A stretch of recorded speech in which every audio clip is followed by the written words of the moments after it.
Доброе утро, уважаемые коллеги! Я приветствую всех представителей субъектов Северо-Западного федерального округа, а также тех, кто находится здесь, в студии в Сыктывкаре, ответственных за то, чем может гордиться каждый из наших субъектов федерации, потому что межрегиональное совещание по обсуждению проблем и актуальных вопросов, а значит и задач для нашей с вами работы в субъектах Российской Федерации при реализации мероприятий, направленных на поощрение лучших учителей на территории Республики Коми, Северо-Западного федерального округа. Вопросы, которые волнуют сегодня нас с целью совершенствования поощрения наших лидеров. Конечно, не могу не поздравить всех присутствующих с Днем Учителя, состоявшимся вчера как Международный день, потому что мы все гордимся учителями, славится Россия, ученики приносят славу ей, а потому, конечно, мы должны совершенствовать свои процессы выявления, поддержки лучших. Это же и следует как направление государственной политики в сфере образования, о чем не так давно на совещании, посвященной национальной системе учительского роста вместе с профсоюзными организациями работников образования и науки, заявляла наш министр Ольга Юрьевна Васильева. В Республике Коми с 2006 года принимается участие в конкурсе. За этот период участвовали уже более 1000 учителей региона. Из них победу одержали порядка 300 педагогов. Важно отметить, что данный конкурс способствует трансляции лучшего педагогического опыта и стимулированию творческих инициатив учителей республики. Поэтому помимо федерального этапа разработано и реализуется положение о проведении регионального этапа конкурса республиканского на получение денежного поощрения лучшими учителями, в котором с 2010 года ежегодно участвует более 30 педагогов. В 2017 году конкурсные материалы у нас представил 31 учитель. В федеральном этапе победителями признаны 6 учителей школ Сыктывкара, Воркуты, Сыктывдинского, Прилузского районов. На республиканском этапе победу одержали 10 педагогов общеобразовательных организаций Сыктывкара, Усинска, Сосногорска, Воркуты, Инты, Усть-Куломского, Прилузского, Кировского и Сыктывдинского района. Пользуясь случаем, я выражаю слова благодарности органам управления образования муниципалитетов, потому что это исключительно и их работа по координации, по психологической и методической поддержке педагогических команд наших районов позволяет нам иметь лидеров. В республике приоритетным направлением остается повышение профессиональной компетенции учителей, развитие его творческого потенциала, поддержка инициатив.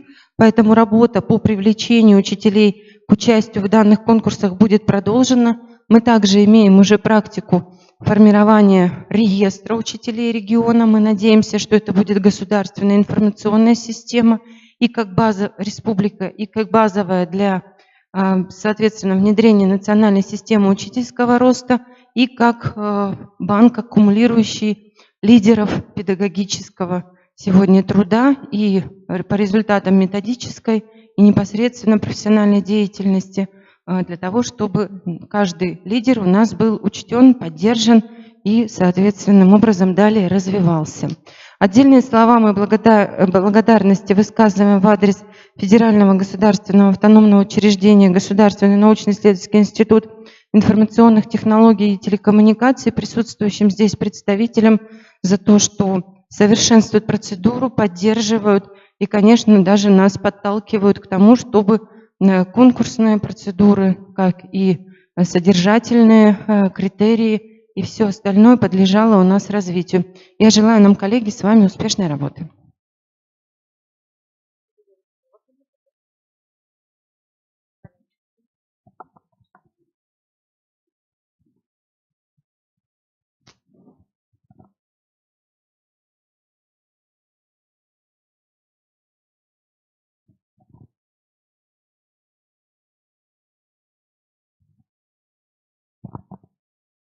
Да, уважаемые коллеги, приветствуем вас от лица Министерства образования и науки Российской Федерации.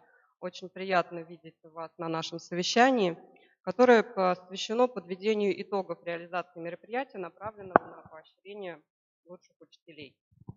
Все вы знаете, что главная цель данного мероприятия – это выявить лидеров в сфере образования, да, поддержать, повысить престиж учительской профессии и привлечь в образовательные учреждения молодых специалистов. Данный конкурс проводится в соответствии с указом президента Российской Федерации. В 2010 году он вышел, номер 117, о денежном поощрении лучших учителей. Ежегодно с 2010 года выплачивается 1000 денежных поощрений в размере 200 тысяч рублей лучшим учителям за высокие достижения в педагогической деятельности, получившие общественное признание. И ежегодно путем открытого конкурса и общественной экспертизы выбираются учителя, чья педагогическая деятельность признается достойной поощрения.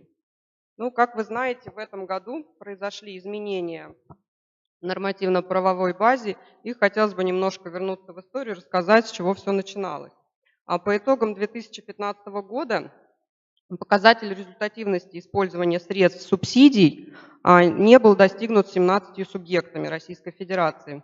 В связи с этим очень было много взысканий средств в отношении субсидий субъектов, те, которые не достигнули данного планового значения показателя. И учитывая прямое отсутствие связи данного показателя и цели предоставления субсидий субъектам Российской Федерации, а также невозможности прогнозировать результаты ЕГЭ, которые продемонстрируют выпускники, в 2016 году был изменен показатель и изменили его на следующий показатель.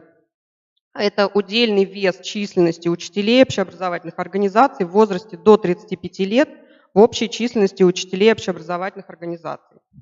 Однако по итогам 2016 года данный показатель также не был достигнут одним субъектом Российской Федерации.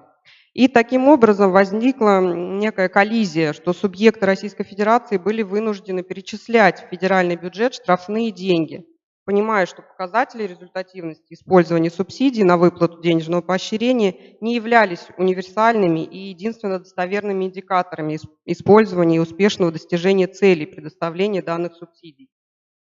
Ведь мы знаем, что основное назначение предоставления субъектам Российской Федерации данных субсидий на выплату денежного поощрения лучшим учителям – это стимулирование преподавательской и воспитательной деятельности представителей социально значимой профессии учителей.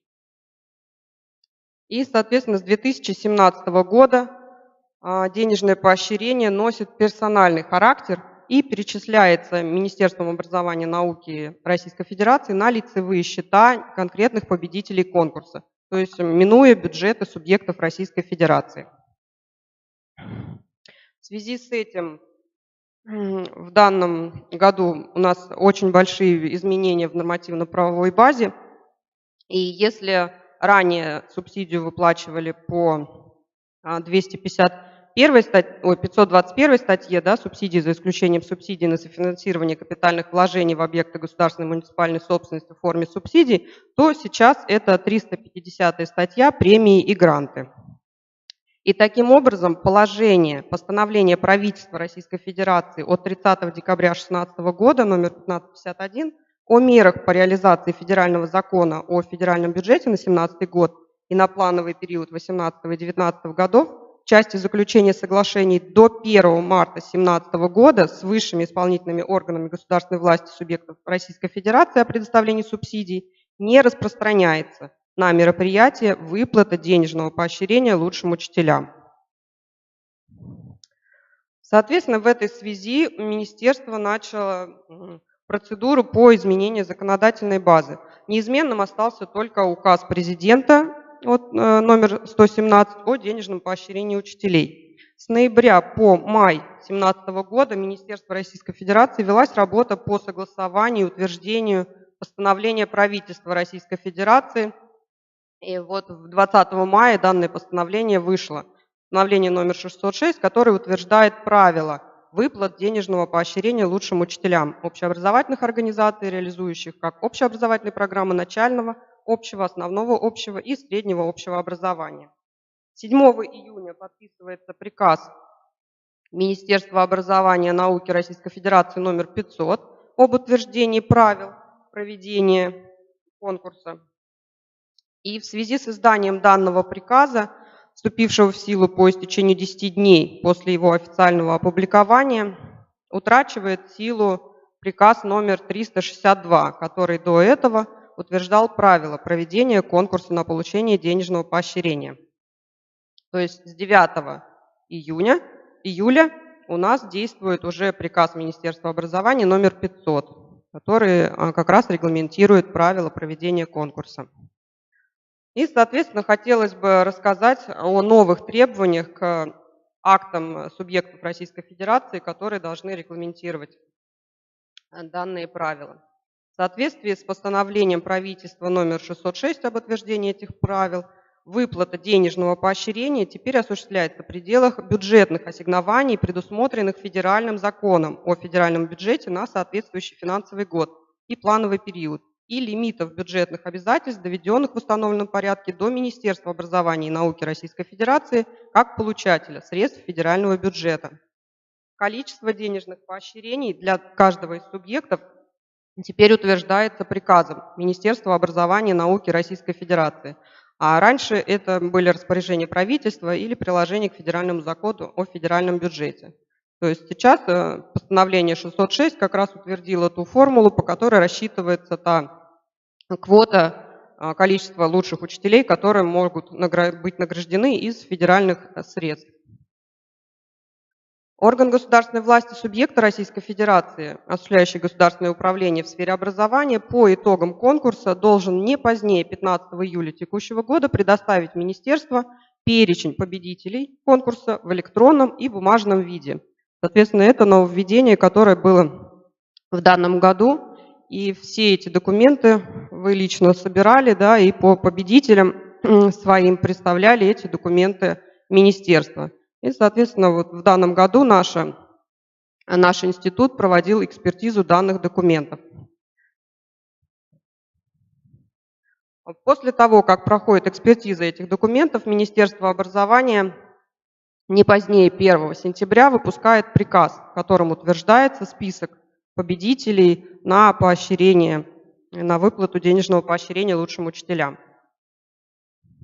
Министерство образования науки Российской Федерации, данный приказ, который они выпускают, должен был быть доведен до соответствующих органов государственной власти субъектов Российской Федерации в течение 10 дней с даты его издания. В данном году приказ вышел 22 августа, и, соответственно, в течение 10 дней он доводится до субъектов Российской Федерации. Так как мы проводили работу по экспертизе документов, которые предоставляет субъект, хотели бы выдать несколько рекомендаций на будущий год, чтобы уже у нас эта работа прошла более плодотворно, быстро и не было у нас никаких коллизий. Перечень документов, поступающих от ответственных за проведение конкурса, и особенности их предоставления и оформления. Мы бы хотели, чтобы перечни победителей предоставлялись как в электронном, так и в бумажном виде, потому что все равно сведения потом забиваются в базу для перечисления денежных средств, и было бы очень здорово, если эти данные бы предоставлялись в электронном виде. А протокол конкурсной комиссии об итогах проведения конкурса должен был представлен в виде копии, заверенной в установленном порядке. Также должна быть представлена актуальная версия устава образовательной организации, в которой работает победитель конкурса на дату предоставления информации. Очень часто предоставляли уставы устаревшие, то есть там вносятся изменения, да, и именно на дату, когда победил учитель, устав уже не актуален, и очень сложно было находить именно актуальную версию.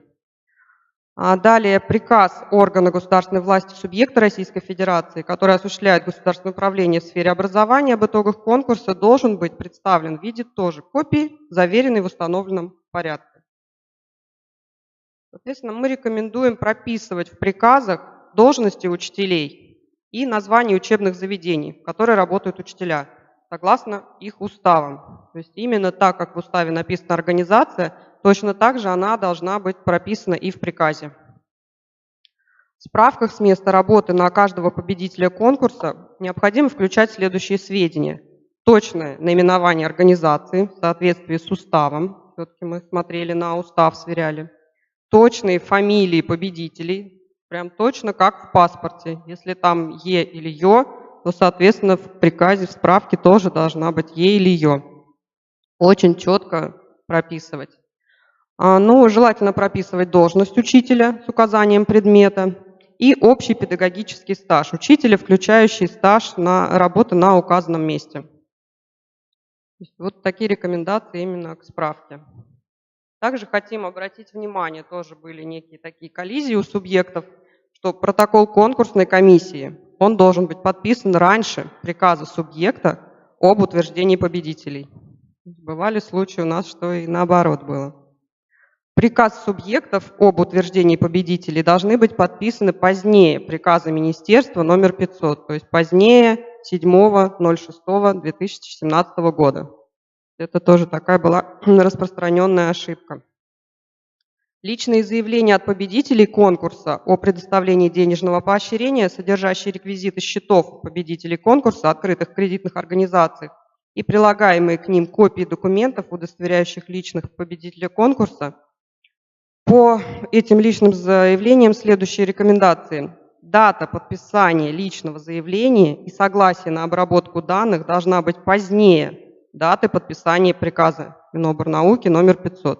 Все эти документы должны быть подписаны после 07.06.2017 года. Также мы рекомендуем прикладывать официальные реквизиты счетов победителей, заверенных банком.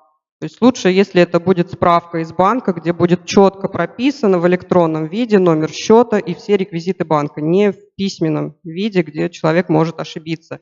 И бывали у нас случаи возвратов, то есть деньги не доходят, они возвращаются, потом мы начинаем разбираться, и человек получает деньги немного позже, ну, что тоже не очень ему приятно.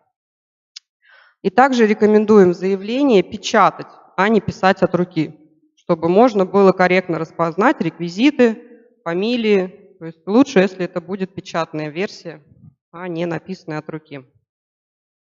Также хотели обратить внимание, что в этом году выплата денежных поощрений теперь не входит в перечень международных, иностранных и российских премий за выдающиеся достижения в области науки и техники, образования, культуры, литературы, искусства, туризма, средств массовой информации, суммы которых, получаемые налогоплательщиками, не подлежат налогообложению. То есть сейчас с выплаты денежного поощрения у нас будет взиматься налог на доходы физических лиц. 13%. То есть сумма, которая приходит на счета победителей, это 174 тысячи рублей. Соответственно, дальше есть различные налоговые вычеты. Это уже в зависимости от конкретной ситуации, какие у учителя есть льготы. Дальше все индивидуально уже, соответственно, он в бухгалтерии может все это разобрать. Ну вот такие нюансы. Соответственно, подводя итог, хочу сказать, что по данному мероприятию у нас создана горячая линия, ее телефон, у нас создана электронная почта, многие уже туда писали, это «Учитель 2017», и создан портал для поддержки данного мероприятия, это fedproект.ru. То есть там создан соответствующий раздел, все вопросы, которые возникают, соответственно, можно писать на портале, на почту, да, звонить нам по этому телефону. Мы надеемся, что мы поможем, ответим на все возникающие вопросы. А также по данному мероприятию у нас в конце октября, где-то пока еще точно числа не утверждены, но в 20-х числах в городе Москве пройдет всероссийская конференция. Тоже приглашаем туда субъектов, приглашаем вас на эту конференцию тоже выступить. Возможно, и учителя тоже лучшие приедут, расскажут, поделятся своим опытом.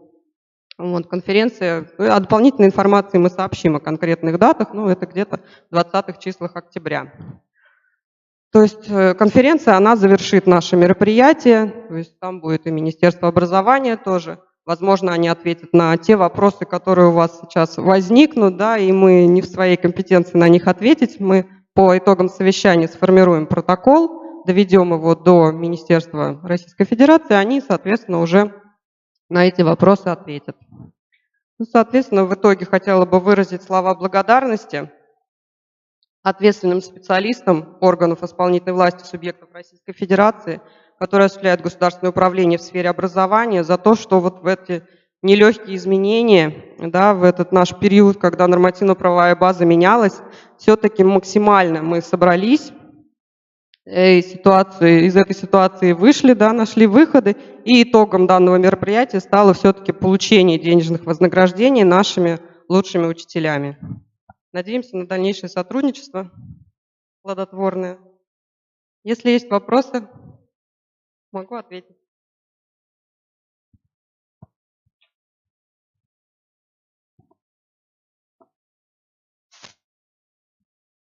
Так, я смотрю, да, нет, соответственно, там еще в течение совещания, да, пообщаемся. Дальнейшее у нас выступление. Предоставляю слово Наталье Владимировне Якимовой, заместитель министра образования, науки и молодежной политики Республики Коми. Она расскажет о процедурах проведения конкурсного отбора непосредственно уже в Республике Коми.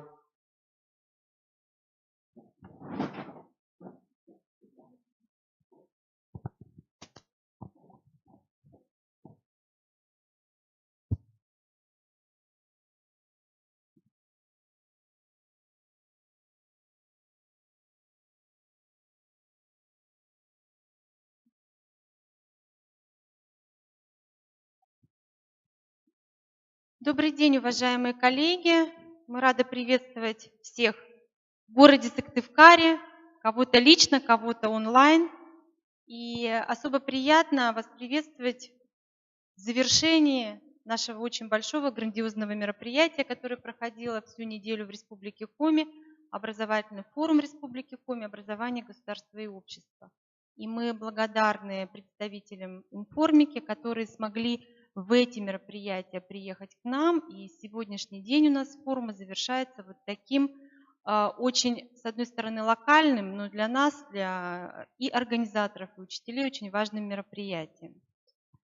Немного расскажу о том, как проходило и проходит это направление деятельности в нашей Республике Коми. Но в большей степени, наверное, мы остановимся на тех особенностях, которые были в 2017 году, ну и тех нюансах, тех проблемах, которые эксперты отмечают в своей работе. Да, уже говорилось, что с 2006 года и Республика Коми в том числе в целях стимулирования преподавательской деятельности учителей, развития их творческого профессионального потенциала участвует в конкурсе и проводит конкурс на получение денежного поощрения лучшими учителями образовательных организаций, реализующих образовательные программы начального общего, основного общего и среднего общего образования. Мне хочется повторить принципы, которые заложены в этот конкурс. Это гласность, открытость, прозрачность процедур и обеспечение равных возможностей для участия в нем учителей.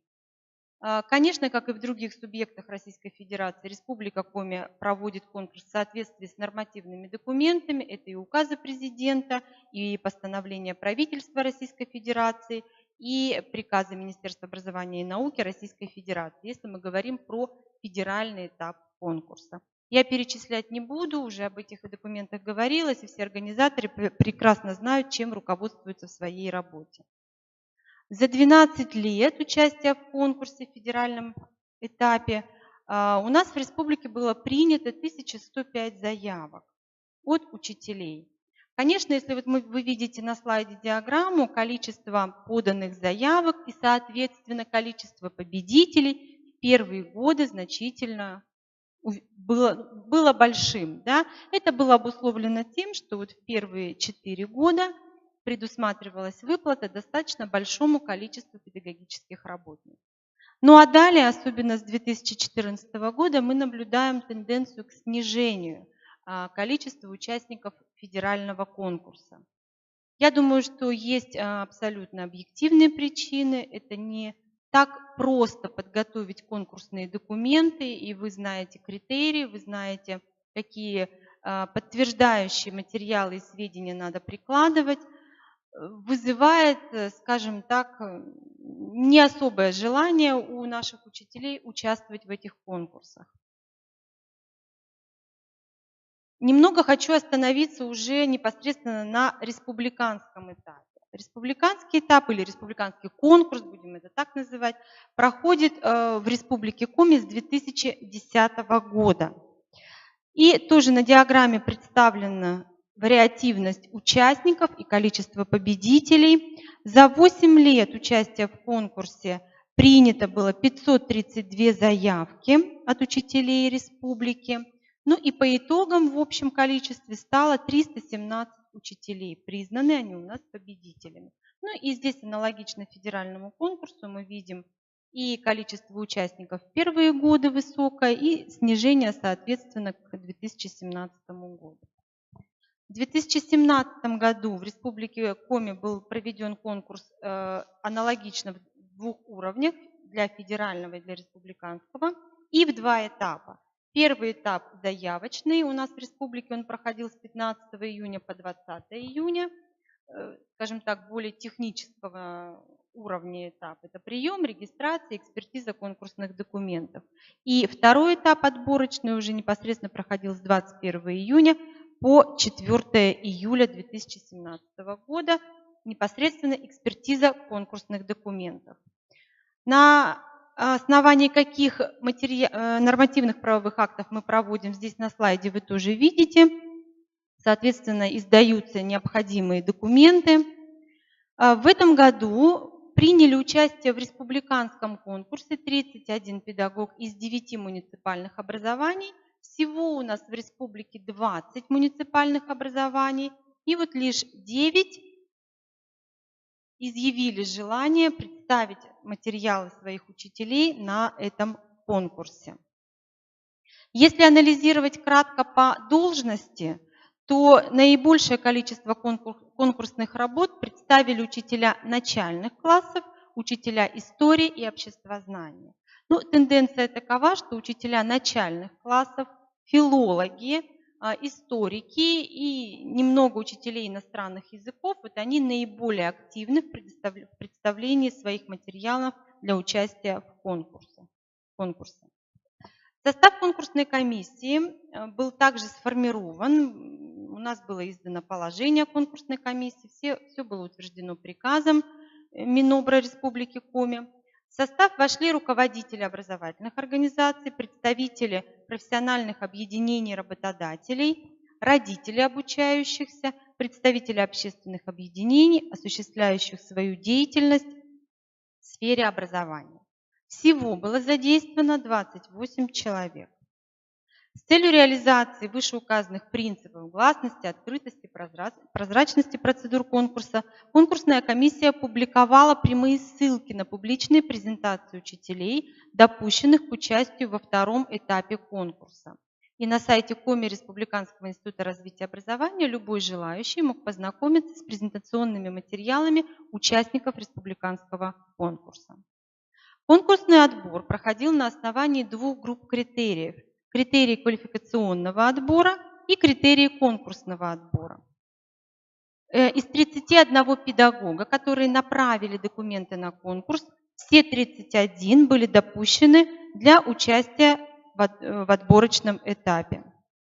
Список участников своевременно был также утвержден приказом Минобрнауки Республики Коми, которым мы и допускали непосредственно учителей к отборочному этапу конкурса. Экспертная оценка участников конкурса по критериям отбора осуществлялась экспертными группами, которые вот из 28 человек формировались. Формировались они на заседании конкурсной комиссии путем голосования. Каждая работа оценивалась 3 экспертами. К сожалению, у нас были случаи существенного расхождения оценок экспертов, это где-то 11 баллов и более. Соответственно, конкурсную работу оценивал 4-й эксперт. То есть расхождение в баллах – это говорит о том, что рассогласованность экспертов по оцениванию по критериям установленным значительно высока. Соответственно, мы непосредственно корректировали работу экспертов, ну и на будущее также делаем выводы и проведем определенную работу, предварительную до начала конкурса, чтобы вот такая рассогласованность была минимальна. Получается, что по 6 конкурсным работам пришлось пересмотреть, проверить еще 4-му эксперту. Экспертная оценка результатов деятельности производилась на основании информации о профессиональных достижениях учителя, вы это прекрасно знаете.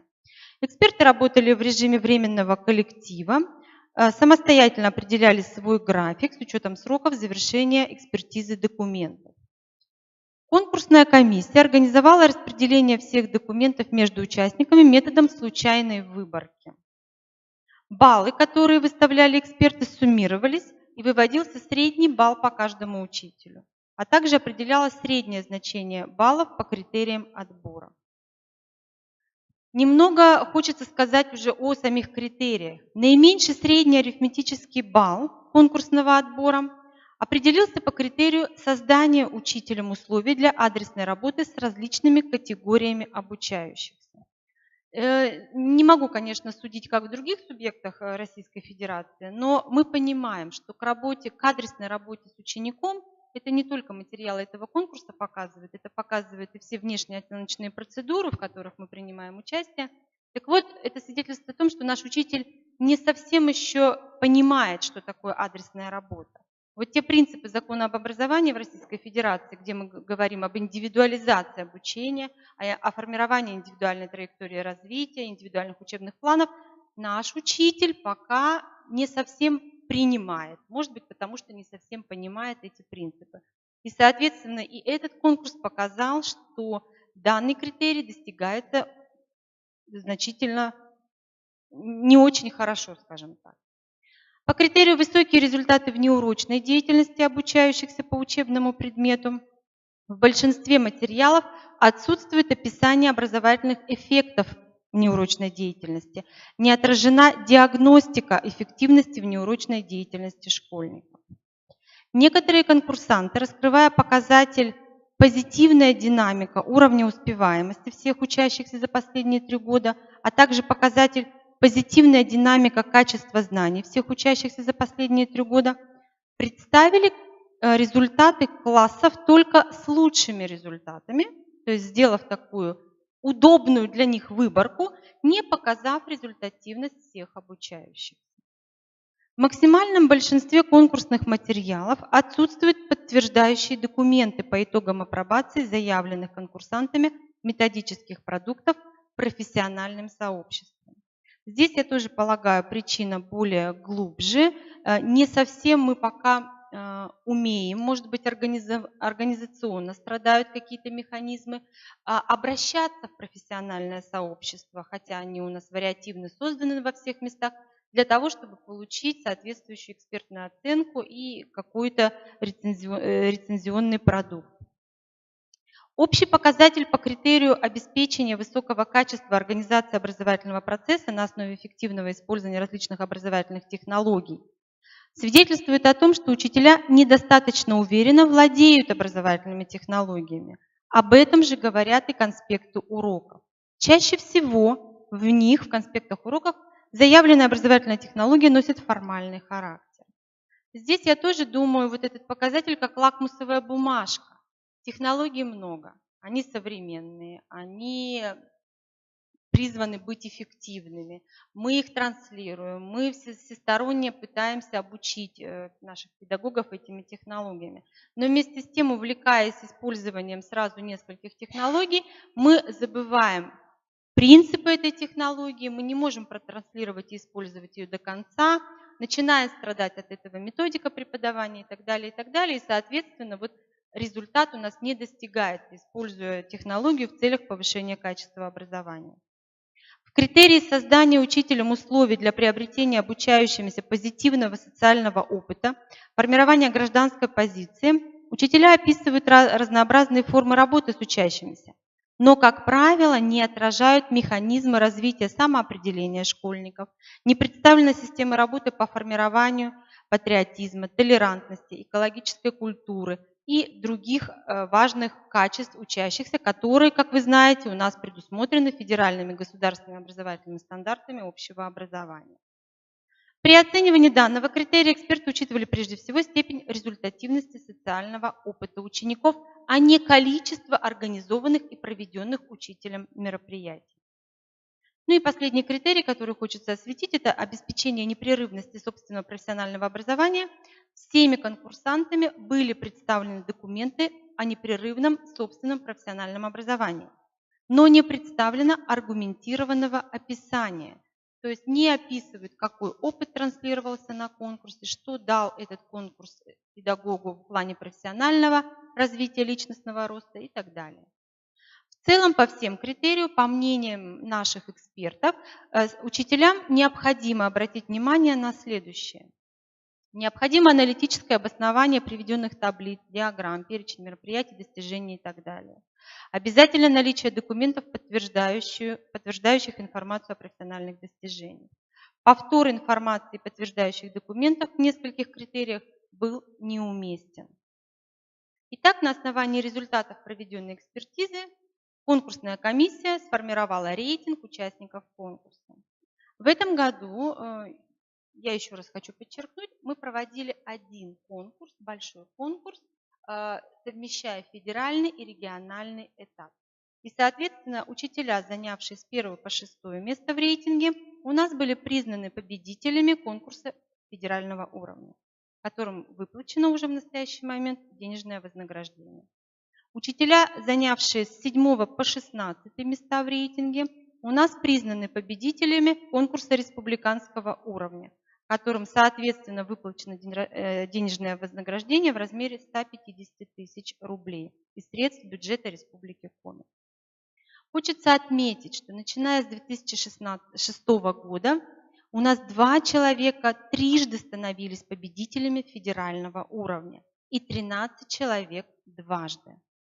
Учителя-победители конкурса приглашаются нами в течение учебного года на мероприятия различного уровня для проведения открытых уроков, мастер-классов, презентаций и других публичных мероприятий в целях трансляции своего опыта. Кроме того, мы их приглашаем в качестве экспертов для проведения экспертизы различных конкурсов и мероприятий. И сегодня будет представлен опыт тоже как раз учителем, который в свое время был победителем, а затем эффективно помогает нам и участвует уже в качестве эксперта. Отдельно хочется сказать, что нами в этом году проведена большая подготовительная работа, то есть мы проводили установочный обучающийся семинар для тех, кто желает участвовать в конкурсе, но вместе с тем количество желающих пока у нас незначительное, 31 человек. Отдельно хочется отметить, мы считаем, что процедура прошла достаточно объективно и прозрачно. Предусматривается апелляция на несогласие с тем или иным этапом, но апелляция в этом году в комиссию и в оргкомитет конкурса не поступала. У меня все. Если будут вопросы, я готова на них ответить.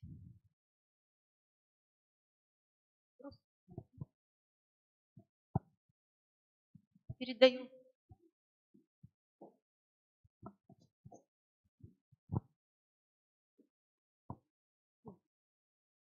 А дальше у нас по программе выступает как раз победитель конкурса на получение денежного поощрения в 2017 году Светлана Юрьевна Симукова, учитель русского языка и литературы.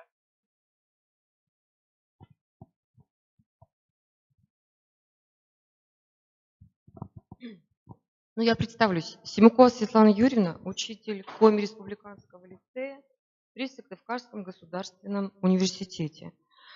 Ну, я хочу сказать прежде всего, что участие в конкурсе на получение денежного поощрения действительно является фактором профессионального роста педагога. Потому что этот конкурс, он стимулирует развитие учителя, заставляет его двигаться вперед и не дает возможности останавливаться на месте, совершенствует его педагогические компетенции. Но это при том условии, что если эта деятельность является планомерной и целенаправленной. Вот в моем случае это произошло именно так. В конкурсе на денежное поощрение лучших учителей так получилось, что я участвовала в этом году 2-й раз. Первый раз я приняла участие в конкурсе на денежное поощрение лучших учителей Республики Коми в 2012 году. Вот. В этом году, в 2012 году, как-то результат этого конкурса был для меня несколько неожиданным и даже удивительным, потому что я рассчитывала, честно говоря, на другой результат. А почему? Потому что имела в своем финале очень высокий результат в ЕГЭ. Средний балл стабильно превышал результаты республиканские показатели и российские показатели. Также в моем арсенале был победитель заключительного этапа Всероссийской олимпиады школьников по русскому языку. Ну и, в общем-то, я рассчитывала на результат другой. Так вот, именно участие в этом конкурсе на республиканском этапе и дало мне, собственно говоря, понимание вот этих вот требований к методической подготовке учителя. и помогло определить качество своей педагогической деятельности и качество материала, который я представила вот на этот конкурс. Ну и результатом того конкурса в 2012 году и явилось что? Вот желание как-то вот получить что-то, наверное, другое, более высокие итоги. И, в общем, это явилось таким сильным стимулом для активизации моей педагогической деятельности, в том числе и по заявленным в этом конкурсе критериям. Но вот сейчас Наталья Владимировна рассказала о каждом из этих критериев, вот, и рассмотрев, проанализировав каждый критерий, я построила свою педагогическую работу вот в соответствии с этими критериями. Ну вот не знаю, стоит ли рассказывать о достижениях по каждому критерию. Наверное, я проанализировала весь свой тот материал и сделала упор на недостатки, которые были выявлены мною по итогам вот того первого участия в этом конкурсе. Но если говорить о самых таких больших трудностях, которые вот возникли у меня, то это как раз и был, наверное, тот самый 4-й критерий, когда учитель должен был представить позитивный социальный опыт, вот, формирование гражданской позиции учащихся за последние 5 лет. В нашем лицее я курирую работу с органами самоуправления Совета лицеистов уже на протяжении 10 лет. Я являюсь автором и разработчиком программы патриотического воспитания «Я гражданин России». В нашем лицее проводится множество социальных акций, экологических акций. Мы сотрудничаем очень тесно с детским домом, с детской республиканской больницей. Мы проводим акции «Помоги ветерану» каждый год. У нас очень активно проходит марафон памяти. Ну и, конечно же, много-много-много вот этих вот акций, которые мы проводили в лицее на протяжении вот последних 5 лет. То есть вот этот вот критерий удалось как-то вот разнообразить, как-то вот усилить и оптимизировать. Критерий 3, хотелось бы сказать вот особо о 3-м критерии. Он звучит так: высокие результаты в неурочной деятельности обучающихся по учебному предмету. Но здесь, конечно, проводилась и так очень такая большая работа. Ребята, конечно, являются мои каждый год участниками Олимпиады «Русский медвежонок». Но мы здесь сделали соответствующие выводы. Кроме вот этой Олимпиады, они каждый год принимают теперь участие в Олимпиаде «Олимпус». Это новое для них мероприятие. Также мы стали участниками Международной Олимпиады проекта «Инфоурок». И на протяжении уже 6 лет мы принимаем участие в Олимпиаде по русской филологии, проводимой Институтом гуманитарных наук. Вот в этой Олимпиаде ребята демонстрируют высокий уровень знания. Каждый год они становятся победителями этой Олимпиады. Плюс ко всему, вот эту вот работу я систематизировала и представляла неоднократно на республиканских семинарах. Вот, представляла на своем сайте. Ну и эта работа получила такой хороший, высокий, положительный отклик. Что касается критерия 2, ну он стабильно был высокий, но все равно здесь вот тоже приложила какие-то определенные усилия и достигла хороших таких вот результатов. В 2016 году средний балл ЕГЭ по русскому языку учащиеся мои подняли, и вот средний балл стал равен 85 баллам. Это очень хороший, высокий такой результат. В число как раз выпускников входят 100-бальники. Вот, стоит сказать, что 10 ребят моих выпускников набрали по результатам единого государственного экзамена выше 90 баллов. Причем очень так кучкообразно. И 100-бальники, и 2 человека по 98 баллов, и 96 баллов вот здесь вот присутствует. Ну, то есть как-то вот мы тоже на это обратили внимание. Этот анализ вот предыдущего конкурса, то есть предыдущей моей работы, заставил сделать определенные выводы. Наверное, вот такие высокие результаты ЕГЭ еще объясняются тем, что несколько лет я являюсь уже экспертом, членом экспертной республиканской комиссии по проверке вот этих вот экзаменационных работ учащихся. Ну, естественно, что это тоже анализ, это выводы, ну и которые действительно не могли не повлиять на вот эти вот результаты. Критерий 6, который звучит как обеспечение высокого качества организации образовательного процесса на основе эффективного использования различных образовательных технологий. том числе дистанционных образовательных технологий, но тоже был мною учтен. Очень активно применяются мною в работе различные педагогические технологии, среди которых и проблемно-диалогическое обучение, и метод проектов, и французские мастерские, ну, личностно-ориентированные технологии, игровые технологии и другие. Ну, в общем, мне кажется, что, наверное, нет смысла перечислять вот все это, потому что я представила это как раз вот в своем материале, представила на конкурс.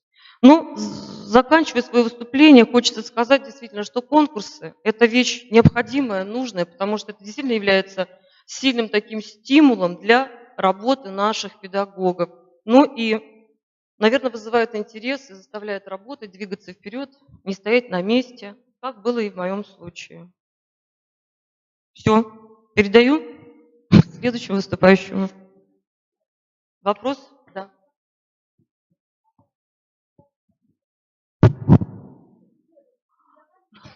Да, я рекомендовала бы участвовать в этом конкурсе, это интересно. Это интересно, наверное, для людей, наверное, с активной жизненной позицией. Не секрет, что многие преподаватели считают, что главное в их деятельности это, наверное, стаж определенный, да, это опыт. Вот. И, наверное, очень сложно, я думаю, что все сталкивались с этим, как-то вот сдвинуть с места педагога, да, заставить его работать по-новому, мыслить по-новому. Вот. А это заставляет именно так, да, смотреть вот в каком-то вот в этом вот направлении. И это очень важно. Но если рассчитывать на победу, вот как я уже сказала, деятельность должна быть планомерной и целенаправленной. И для тех, кто желает принять участие в этом конкурсе, наверное, уже поздно брать и сегодня рассматривать эти критерии, если они хотят принять участие в этом году. Нужно это сделать, за несколько лет, года за 3 это точно. Изучить все эти критерии, эти требования. Ну и построить работу вот в этом направлении. Как я уже сказала, 12-й год и 17-й год. Прошло 5 лет. Ошибки были учтены. Ну и результат меня теперь удовлетворяет. Спасибо. Так, спасибо большое. Да, очень интересно послушать опыт именно человека, который участвовал в этом конкурсе, поделился. Сейчас у нас победитель 2016 года Лариса Михайловна Косолапова, учитель географии, Выгольская средняя общеобразовательная школа номер 2 имени Налимова.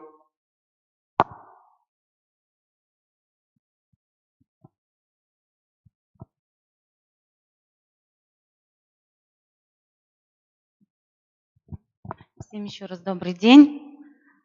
Лариса Михайловна Косолапова. Представляю опыт создания условий для подготовки педагогов школы к участию в конкурсе на получение денежного поощрения лучшими учителями. В нашей школе, в Выльгарской школе, участников уже достаточно много, насчитывается около 10. 5 участников – это победители федерального конкурса, 5 участников республиканского. В 2012 году я тоже принимала участие, стала победителем республиканского уровня, в 2016 уже федерального. Ну и не буду повторять опыт коллеги, да, конечно, была проделана тоже большая работа. Ну а сегодня хочу сказать следующее. У каждого времени есть свои приметы, да. Ну и приметы нынешнего времени – это стремительные изменения во всех областях профессиональной деятельности. Изменения, которые происходят в современном обществе, требуют совершенствования и всего образовательного процесса. Поэтому современному педагогу необходимо постоянно повышать уровень своих компетентностей. Конкурсы педагогического мастерства – одно из средств повышения профессионализма учителя. Это своеобразная мотивационная среда, распространение инновационного опыта, профессиональное самоопределение. Конкурс поощрения лучших учителей в профессиональной деятельности педагога играет, конечно же, особую роль, так как направлен на стимулирование преподавательской воспитательной деятельности учителей, развитие их творческого профессионализма. Ну вот сегодня уже рассматривали критерии оценивания работ, не будем на них останавливаться. Вот эти критерии являются своеобразными ориентирами деятельности педагога. Но представить вот все результаты деятельности невозможно, если в школе не будет создана вот эта мотивирующая среда. Вот давайте рассмотрим, какие компоненты мотивирующей среды созданы в нашей, в Илькерской школе. Ну, мы вот с коллегами пообщались и пришли к выводу, что это два основных компонента. Это вся методическая работа в школе и материально-технические условия. Но целью методической работы в школе является формирование компетентности кадров по реализации деятельностного принципа в образовании, возможности развития профессиональной компетентности педагогов, через какие мероприятия проводят. Да? Это работа в методических объединениях, творческих группах различного уровня, школьного, муниципального и в этом году и республиканского. Инновационная деятельность педагога, участие в конкурсах профессионального мастерства, мастер-классах, форумах, фестивалях, обобщение и распространение собственного педагогического опыта. Методическая работа, вернее, в школе разработана система обучения кадров. Значит, содержание обучения кадров заключается в следующем. Это ознакомление педагогов с документацией в рамках внедрения ФГОС в начальном образовании, в основном и среднем. Использование современных образовательных технологий в учебно-воспитательном процессе, системная деятельность, подход, который лежит в основе новых стандартов, система работы в профильных классах и классах с углубленным изучением предметов, ну и, конечно же, организация профориентационной работы. Ну вот, посмотрите, форма обучения кадров, они традиционные, но, как сказать, они организованы на очень высоком уровне. Здесь принимают участие не только члены администрации, члены методического центра района, сами учителя. Учителя являются тьюторами по решению ряда вопросов. Вот, если подробно рассмотреть мероприятия, ну, на некоторых, наверное, нужно остановиться. Это методическое сопровождение, оказание практической помощи по вопросам введения ФГО, создание творческих групп, уже говорили, да, в школе созданы 3 творческие группы. Это введение ФГОС в основном образовании, введение ФГО в среднем образовании и организация проектной деятельности, так как на сегодняшний день проекты являются как формой допуска в государственной итоговой аттестации. Это участие в районных научно-практических конференциях, школьные методические объединения, тематические педсоветы, семинары на базе школы с участием ПИРУ и ПК. Наша школа является ресурсным центром, республиканской стажировочной площадкой. Это методические планерки, семинары с участием методического центра управления образования, обобщение и распространение опыта в разных формах и на разном уровне, освещение своей деятельности на сайтах, порталах интернет, организация работы Совета молодых специалистов, ну и, конечно же, курсы дистанционного обучения. Сетевыми партнерами школы являются, уже сегодня говорили, это и ПИРУ и ПК. На базе школы проходят курсы. Республиканская пилотная площадка, республиканская опорно-методическая площадка. Это управление образования муниципального района Сыктывдинский методический центр, различные районы методические мероприятия, выездные семинары на базе школы, межрайонные семинары, региональные, школы муниципалитета, Сыктывкарский государственный университет имени Екатерины Сорокина, где проводятся курсы, организуются курсы различные. Ну и, конечно же, Коми Республиканская академия государственной службы. Как осуществляется обратная связь? Смотрите, это знакомые, опять же, формусы, да? Открытые уроки на разных уровнях, круглые столы, отчеты руководителей школьных методических объединений, творческих групп, выступления на семинарах. И особо хочется отметить аттестацию педагогов. Вот аттестация педагогов, вернее, после аттестации педагоги могут набрать материал для участия вот в этом конкурсе, либо наоборот, да, то есть этот конкурс стимулирует и повышение квалификации педагогов. Презентация портфолио на уровне школы, портфолио педагога, участие в профессиональных конкурсах различных, внутришкольный контроль за качеством преподавания, мониторинг сформированности компетентности кадров, это мониторинг сформированности универсальных учебных действий, входной и итоговый контроль. Ну вот вся методическая работа, которая организована в школе, может быть отражена вот как раз во всех критериях, которые являются как бы критериями отбора для конкурса. Но, опять же, это невозможно реализовать только при создании материально-технических условий в школе. Какие условия созданы в школе? Значит, все кабинеты обеспечены современными техническими средствами обучения, интерактивными досками. Есть доступ в интернет, электронные лаборатории для проведения учебных исследований. Создана школьная библиотечная система. На базе школы действует школьный краеведческий музей. Ну и, наверное, одним из приоритетных направлений создания мотивирующей среды является материальное стимулирование. Каждый месяц руководители методических объединений анализируют эффективность труда педагога по таким показателям, как трансляция, обобщение педагогического опыта на разных уровнях, подготовка и результативное участие обучающихся в конкурсах, олимпиадах, слетах, соревнованиях. Все результаты вносятся в карту эффективности труда. Вот все эти перечисленные условия, компоненты являются своеобразной внешней мотивацией. Да? И, как уже говорили, вот как раз они как бы построены на основе вот этих ориентиров, критериев оценивания работ. Ну, а вот для повышения внутренней мотивации, повышения профессиональных компетенций, я бы отнесла опыт организации собственной работы как руководителя школьного методического объединения. С 2011 года по 2016 год являлась руководителем методического объединения предметов социально-гуманитарного цикла. С прошлого года, с начала учебного года 16-го, являюсь руководителем предметов естественно-математического цикла.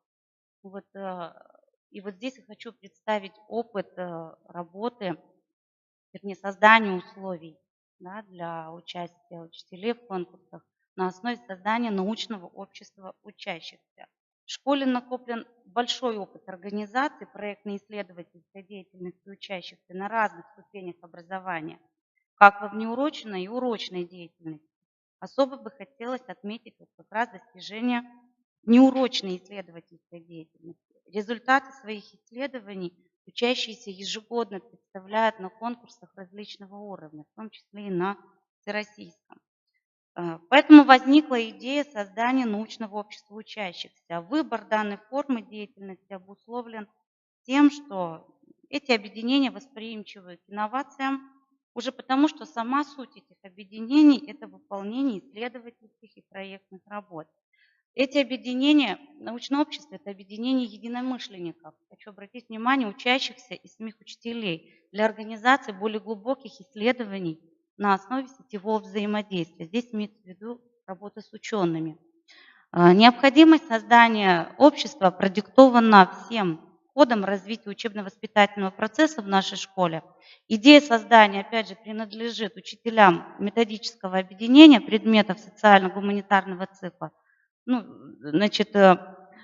Проект создания данного общества был разработан совместно с учителями Кетовой Верой Вадимовной, учителем истории, и Туркиной Еленой Михайловной, учителем русского языка и литературы. Вот в этом году они стали победителями и федерального, и республиканского уровня. Совместная работа в рамках методического объединения с молодыми специалистами в данном направлении способствовала достижению высоких результатов неурочной деятельности обучающихся, созданию условий для получения школьниками опыта переживания позитивного отношения к базовым ценностям. Накопленный опыт по формированию исследовательских компетенций педагоги представляли на различных обучающих семинарах. Вот деятельность научного общества учащихся ведется в разных направлениях, в том числе общественной. Школьники принимают активное участие в различных акциях социальных, экологических, образовательных. То есть вот такая форма позволяет создать условия для приобретения обучающимся и позитивного социального опыта, формирования гражданской позиции. Вот представленные результаты тоже обеспечивают реализацию критериев отбора конкурса на поощрение лучшими учителями. Вот если вернемся к критериям, опять здесь можно обратить внимание, это реализация как раз критерия как результатов неурочной деятельности, создание условий для приобретения обучающимися позитивного социального опыта, как было сказано ранее. Ну вот к конкурсам можно относиться по-разному, принимать или не принимать их, переживать или игнорировать, но думаю, что вот сложно отрицать, что вот та ситуация конкурса, это прежде всего мобилизация внутренних ресурсов, необходимость точного расчета времени, огромное психологическое напряжение. Ну и понять значимость конкурса в жизни учителя может в полной мере тот, кто сам принимал участие в этом конкурсе, ну или был в группе поддержки, помогал советом или делом. Важна вот сама та атмосфера интеллектуального напряжения, значит, единение, атмосфера творчества. И подобные мероприятия, конечно же, требуют больших затрат, но результаты, конечно же, радуют. Вот, спасибо за внимание. Буду рада ответить на ваши вопросы.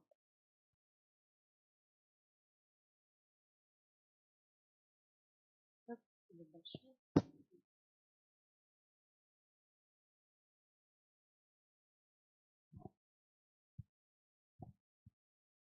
Да, спасибо большое за выступление.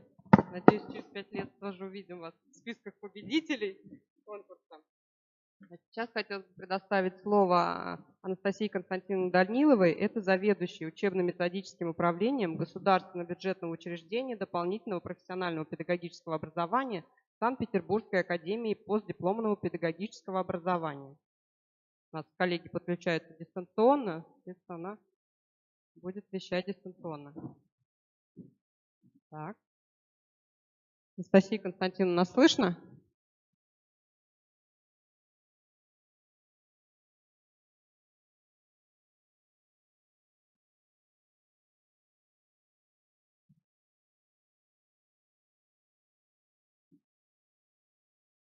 Да, ну хорошо, давайте пока мы ее подождем. Соответственно, следующая у нас также дистанционно участвует в нашем совещании Елена Владимировна Хабарова, заместитель директора Ненецкого регионального центра развития образования. Так.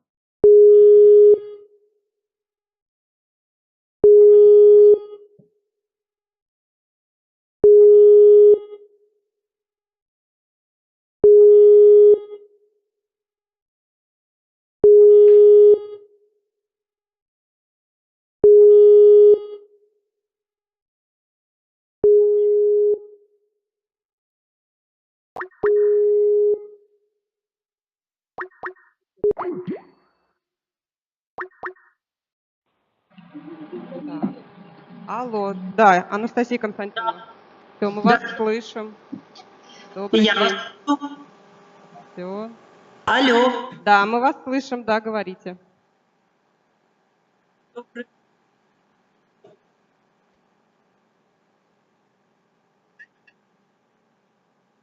Нас не слышно?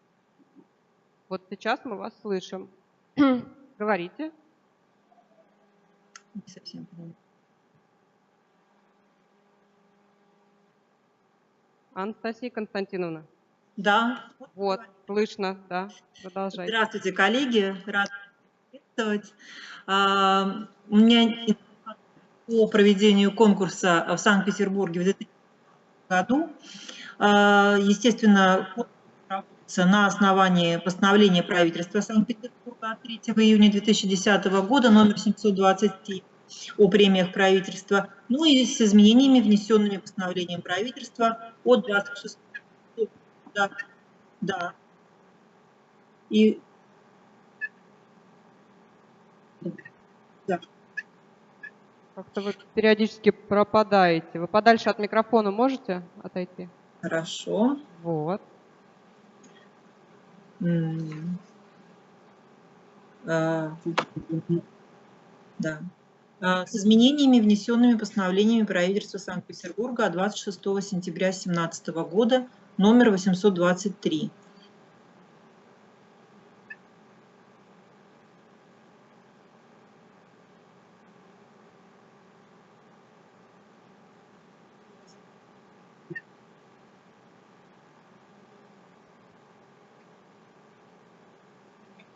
Анастасия Константиновна, вы снова пропали.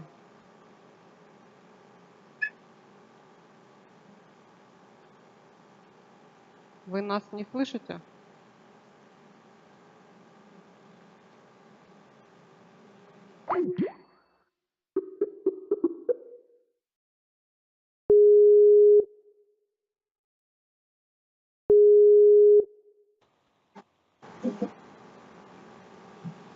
Да. Вот, слышно. И Да, продолжайте.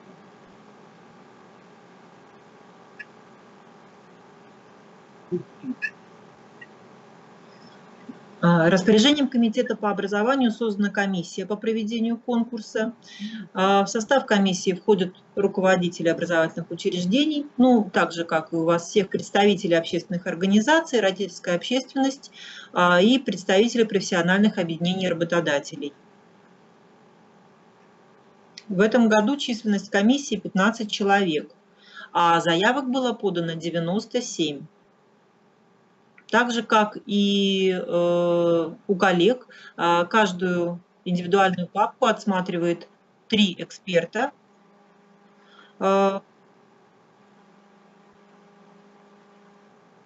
Работают в свободном режиме, так как им удобно. И далее подсчитывается балл и выводится средний, естественно, балл, на основании которого выстраивается рейтинг. Как и предыдущие годы, в Санкт-Петербурге 23 учителя получают премии на федеральном и 7 учителей получают премии губернатора. В 2017 году в конкурсе участвовали все районы Санкт-Петербурга и 4 ведомственных учреждения. Преобладание участников повышенного 70%, а также 20% это предметов. Участвовали и учителя из коррекционных и вышли в финал. 92 человека из 97 претендентов имеют высшее образование, 5 среднее специальное, и из них победителей 20 с высшим образованием и 1 с средним образованием. Анастасия Константиновна, а можете чуть-чуть потише микрофон сделать, а то вы у нас иногда пропадаете.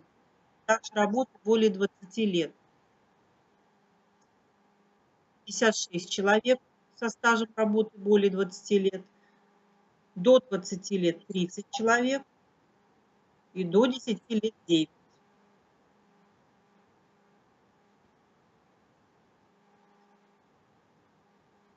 Два учителя имеют стаж работы до 5 лет, но не более 3 лет.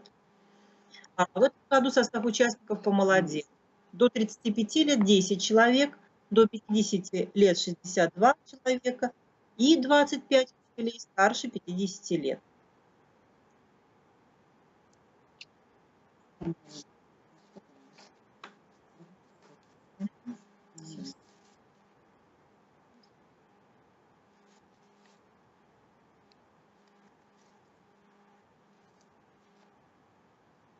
Вас снова не слышно.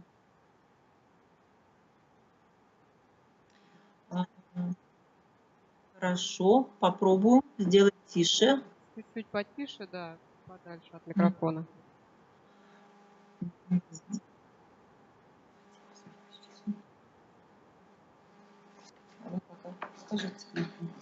Сейчас, коллеги, я передам слово главному специалисту комитета по образованию Евгении Владимировне Вилутей.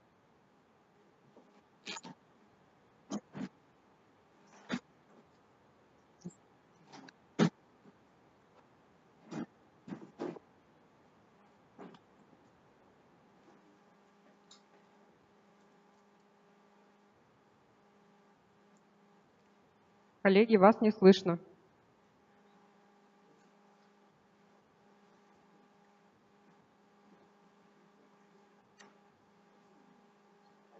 Здравствуйте, здравствуйте. Здравствуйте, да. Слышите меня? Да, слышим. Да?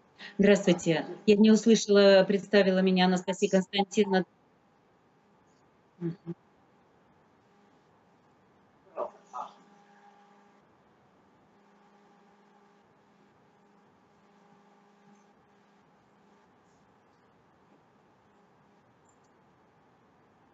Коллеги, не слышно.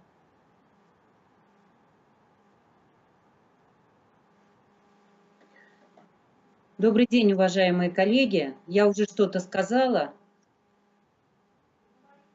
Я просто хотела вас ввести в курс дела. Сейчас придет звук. Ввести вас в курс дела о том, какие изменения у нас случились в этом году по этому направлению. Мы очень сильно, извините, пожалуйста, мы очень сильно запаздываем. 30 секунд нам опоздание говорили. Да, но дело все в том, что вот они все время жалуются, что нас не слышно, Максим. А вы как?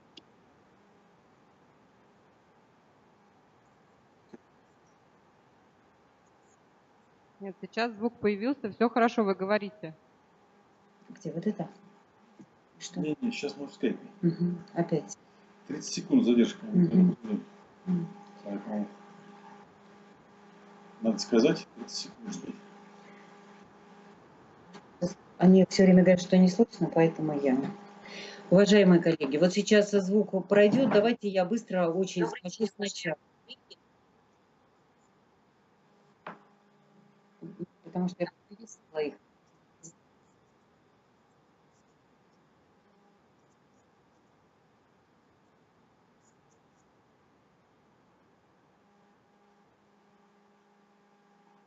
Опять.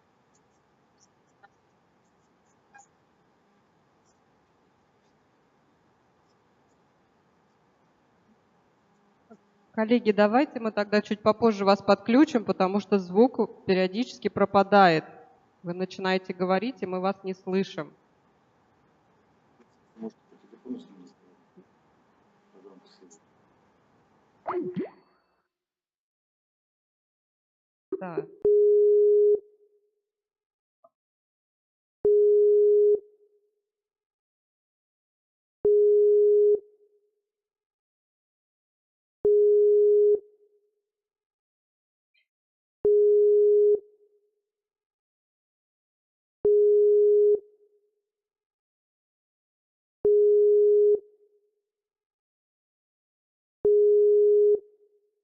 Давайте, да, пока они подключаются, соответственно, пойдем дальше. Да, Наталья Васильевна Наумова, директор Центра развития профессионального мастерства Архангельского областного института открытого образования. Да, это рада.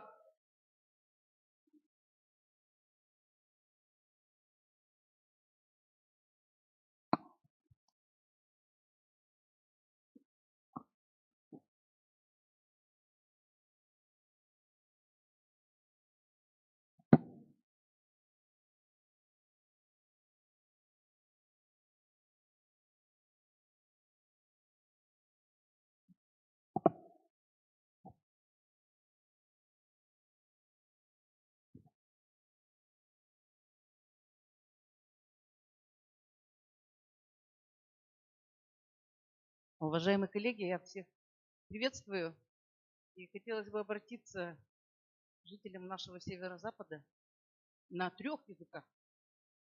Во-первых, я хочу сказать всем здравствуйте. Во-вторых, я хочу сказать всем Виджиолан. Ну и в свою родную территорию, в Ненецкий округ, я хочу послать Ань Дарова. Территория наша разнообразна, уважаемые коллеги, но везде есть замечательные учителя. И мы с вами вчера отмечали праздник. Кто-то в дороге, кто-то, надеюсь, в своих трудовых коллективах. Поэтому мне бы хотелось все-таки сначала поздравить нас с Днем Учителя. И очень радостно, что за последние годы не так часто президент Российской Федерации нас приветствовал с трибуны Кремля, а вчера, подводя итог Всероссийского конкурса «Учитель года», это произошло. И в своем выступлении Владимир Владимирович Путин сказал как раз о том качестве образования, которое ждут от наших учителей. И буквально фраза его прозвучала так: «Наша страна всегда славилась качеством образования, и это достояние необходимо бережно сохранять». Я думаю, мы с вами вместе согласимся с тем, что конкурс, о котором мы сегодня говорим, как раз отвечает этим требованиям. И в Архангельской области, естественно, разработана процедура на основе процедуры, которая была предложена федеральными документами, о чем я, может быть, более подробно скажу на наших встречах уже за круглым столом. А сегодня я все-таки привлекаю внимание к тому, что именно оценка качества образования и повышение качества образования является одним из приоритетов в системе образования Российской Федерации. Соответственно, конкурс на денежное поощрение, которое выплачивается лучшим учителям образовательных учреждений, это есть возможность увидеть те высокие достижения педагогической деятельности, которые получают общественное признание. За проведение конкурса в Архангельской области накоплен значительный опыт. И мы проводим этот конкурс, как и вы все, с 2006 года, но лично я с 2006 года являюсь секретарем конкурсной комиссии, что позволяет мне тоже наблюдать некие тенденции, делать выводы. Но хотелось бы обратить внимание на то, что представлено и на слайде. Конечно, это один из стимулов распространения передового педагогического опыта, и мы пользуемся условиями, которые нам предлагает данный конкурс. Мы на основании тех критериев, которые разработаны, и показателей, которые мы сами сформулировали, оцениваем опыт наших лучших учителей и распространяем его как на наших сайтах. Есть у нас два, это сайт института и портал образования Архангельской области, где мы вносим опыт наших учителей в информационную базу. Естественно, мы делаем сборники, где распространяется наш опыт. У нас есть специальная страница, посвященная конкурсу на денежное поощрение. И мы проводим выставку «Учитель 21 века», которая вот уже с 2010 года является традиционной, и наш институт открытого образования как раз представляет такую возможность распространять опыт учителей, в том числе и для тех, кто бывает в наших стенах института в ходе курсовой подготовки, либо на научно-практических мероприятиях. Оперативно информируем педагогических инноваций в области образования, также посредством тех форм, о которых я уже сказала.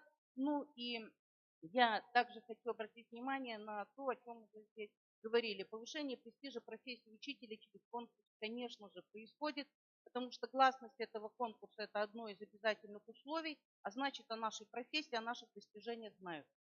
Обязательным условием представления на всех научно-практических мероприятиях педагогов нашего региона является приставка к их статусу «победитель такого-то года конкурса на денежное поощрение», что также повышает значимость присутствующих учителей на том или ином форуме. Но кроме того, у нас есть еще и по региональной программе в этом статусе и другие категории педагогических работников, что мы также непременно подчеркиваем, когда их представляем. Повышение уровня профессиональной компетентности педагогов Архангельской области, естественно, является одним из составляющих моментов в оценке деятельности в рамках конкурса на денежное поощрение. И, несомненно, привлечение внимания общественности к проблемам образования, их профессиональный анализ, который проходит с помощью экспертов, в том числе экспертов из числа общественников, а мы с 2006 года, собственно, активно подключились как раз к вовлечению общественников в число экспертов, как раз и позволяет нам также говорить о новой ситуации, о необходимых изменениях ситуации для развития системы образования Архангельской области.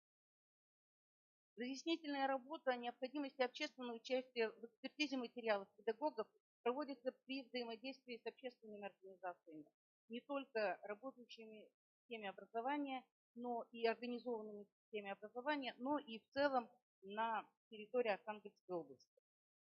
Выдвижение учителей, как мы знаем, проходит по определенной процедуре, что также позволяет говорить о гласности, открытости данного мероприятия. Конкурс, как везде, как соответствует требованиям федерального уровня, проходит у нас два этапа. Это техническая экспертиза и экспертная оценка документов уже на основании критериев отбора. Мы наблюдаем, что сложившаяся система в Архангельской области позволяет увеличивать количество качественно оформленных материалов. И мы прекрасно понимаем, что сегодня представлена возможность входить в состав участников конкурса людям, которые прошли это испытание в прежние годы. Соответственно, у них есть этот опыт. Мы позволяем в ходе консультации также общаться и взаимодействовать людям, имеющим опыт участия в конкурсе в прежние годы, встречаться с теми, кто вновь вступает в эту деятельность. Соответственно, идет распространение не только опыта педагогической работы, но и опыта подготовки документов на конкурс.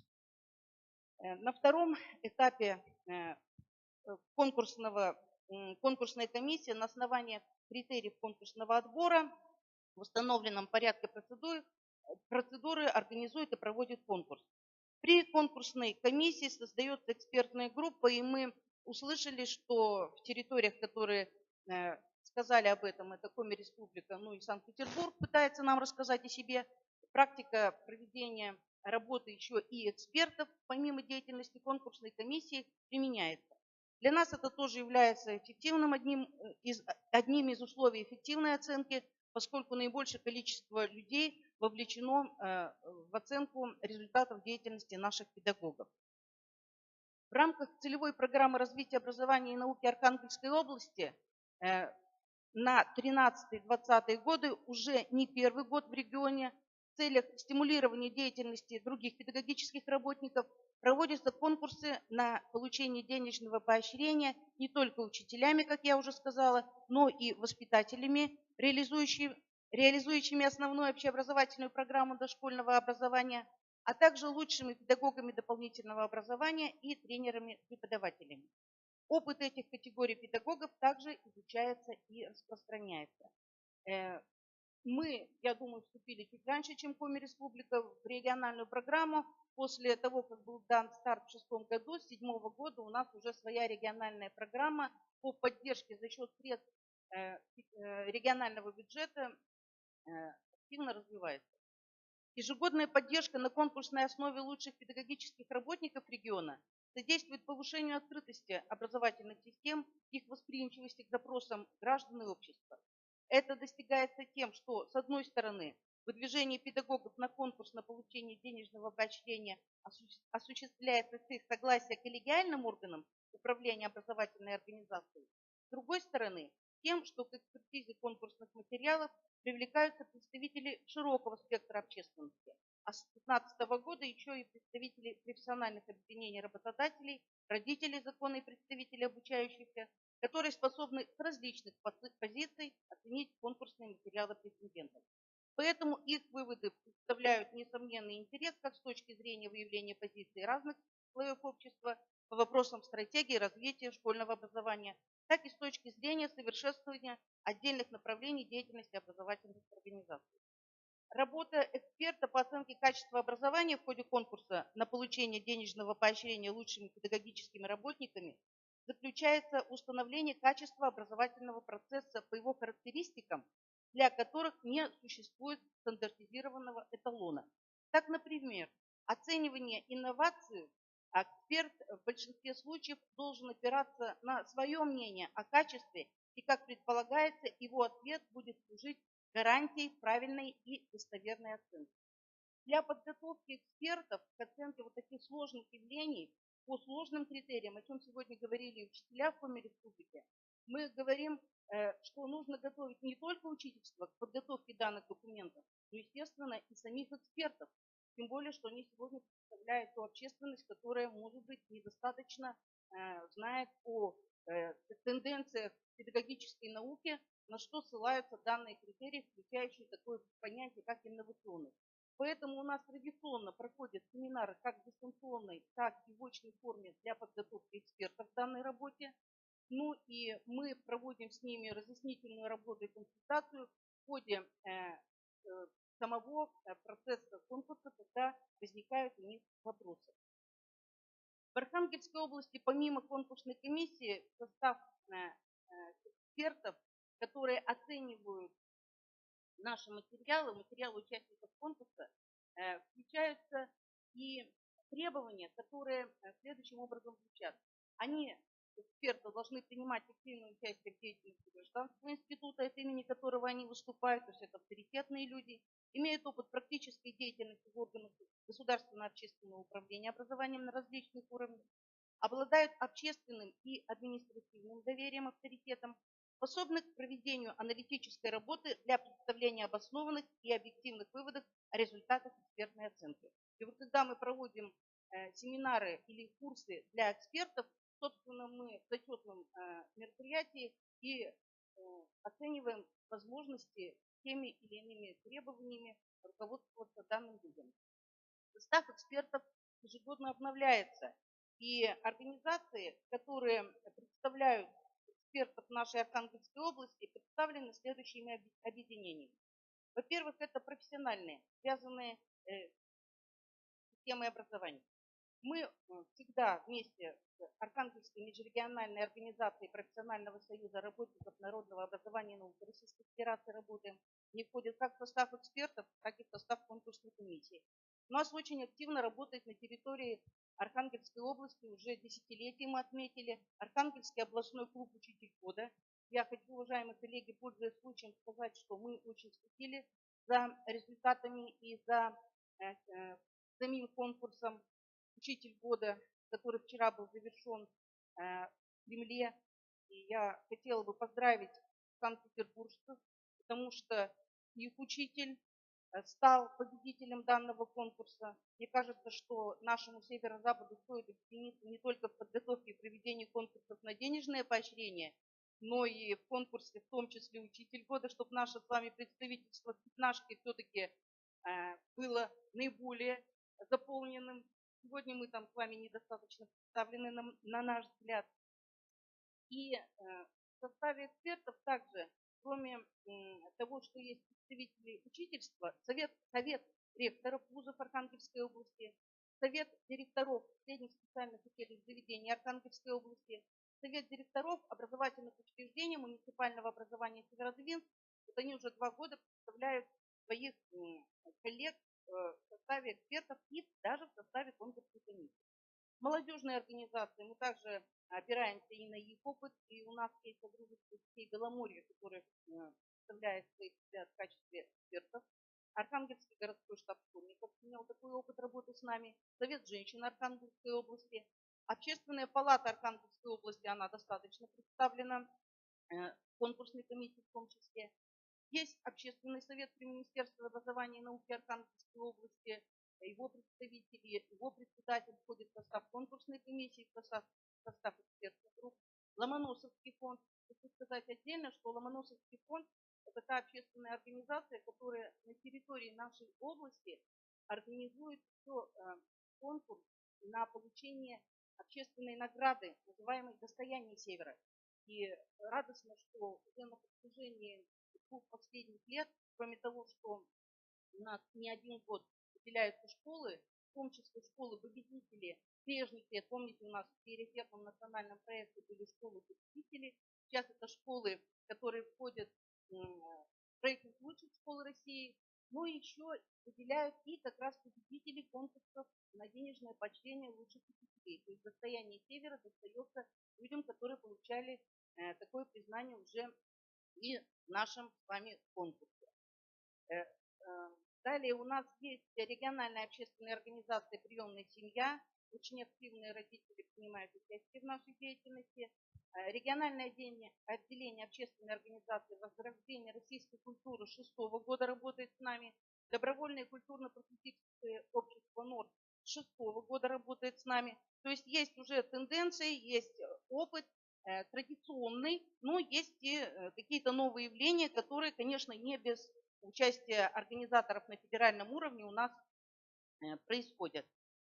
Возглавляет конкурсную комиссию заместитель председателя комитета по образованию и науке Архангельского областного собрания депутатов Виткова Ольга Константиновна. То есть собрание депутатов, его комитет активно участвует в данном конкурсе.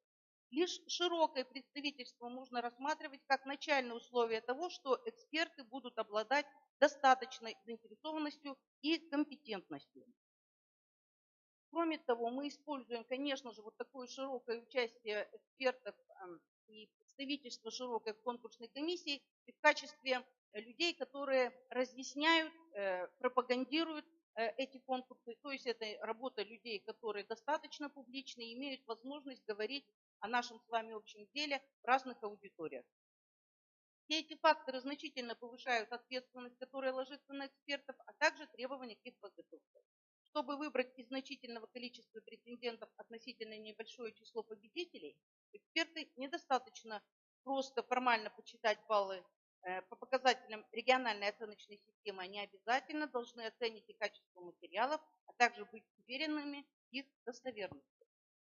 В 2017 году, уважаемые коллеги, у нас по федеральной квоте, а заявлена она в количестве 8 человек, всего приняло участие 59 человек. Но мы обращаем внимание, что эти люди достаточно хорошо подготовили материалы, о чем я сказала уже выше. То есть качество подготовленных материалов, оно у нас улучшается. Это отмечают члены конкурсной комиссии, члены экспертной группы, и отбор участников для выдвижения на данный конкурс, естественно, происходит тоже более тщательно.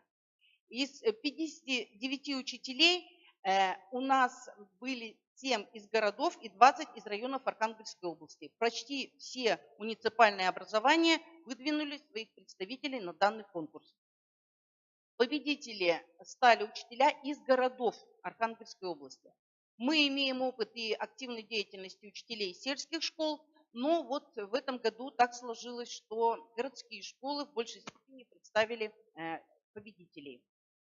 Из средств областного бюджета мы обращаем ваше внимание, что у нас выделяется по 50 тысяч, 30 учителей в этом году получили премию и 12 воспитателей, 3 педагога дополнительного образования, тренера-преподавателя.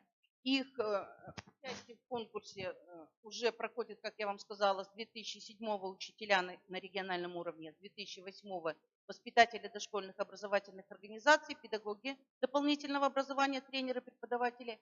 И сумма, она в зависимости от возможностей регионального бюджета, естественно, и устанавливается.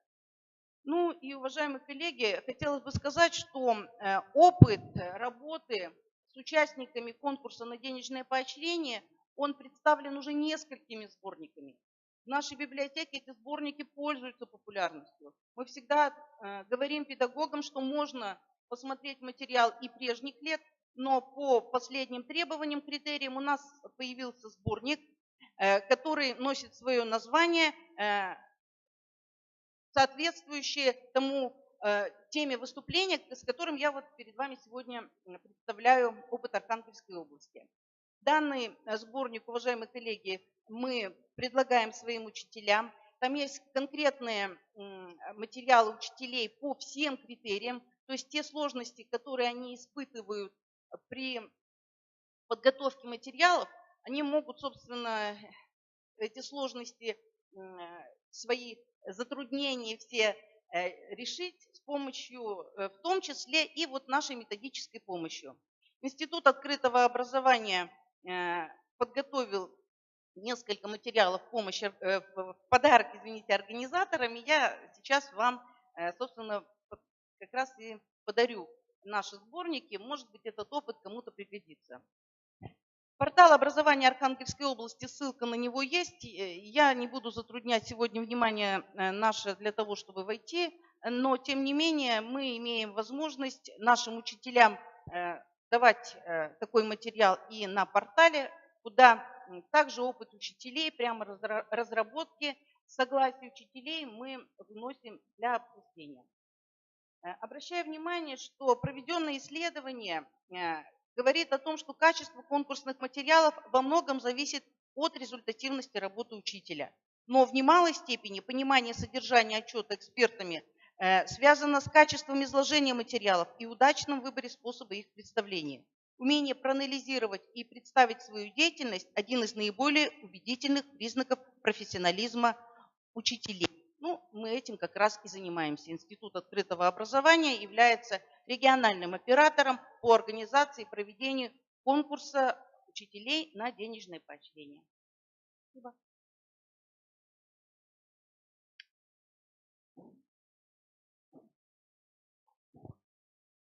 Наталья Васильевна, а еще расскажите, пожалуйста, а как у вас родители участвуют в экспертном?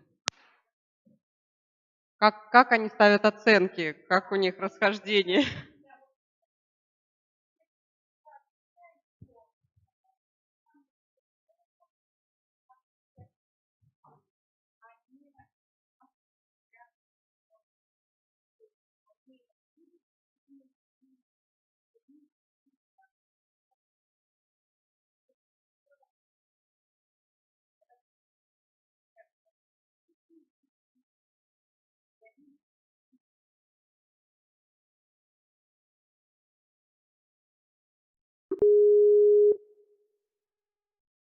Кого мы? Это Ненецкий, да? Елена Владимировна, вы с нами? Да. Все, выступает тогда у нас Хабарова Елена Владимировна, заместитель директора Ненецкий региональный центр развития образования. Ну, мы вас слышим, видим. Добрый день, уважаемые коллеги. Поздравляю всех с прошедшим Днем Учителя. Большое спасибо Наталье Васильевне Наумовой. Здравствуйте, Наталья Васильевна. Очень рада. Вы очень много и правильно говорили, поэтому я сейчас буду просто свое выступление немного корректировать. Да? Да, я слышу вас. Да, мы вас слышим.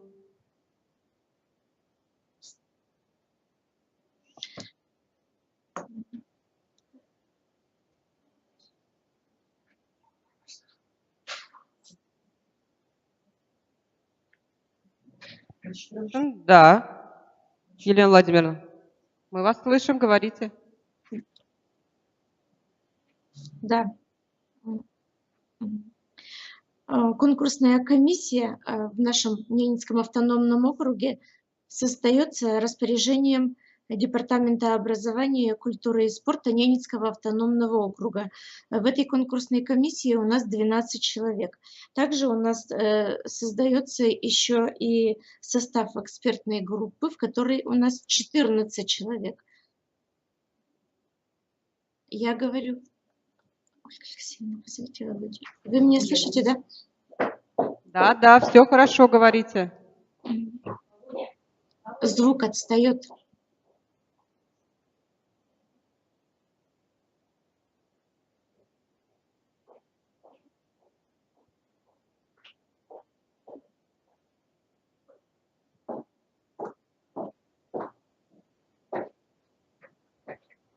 Да, вы говорите, мы вас слышим. Да.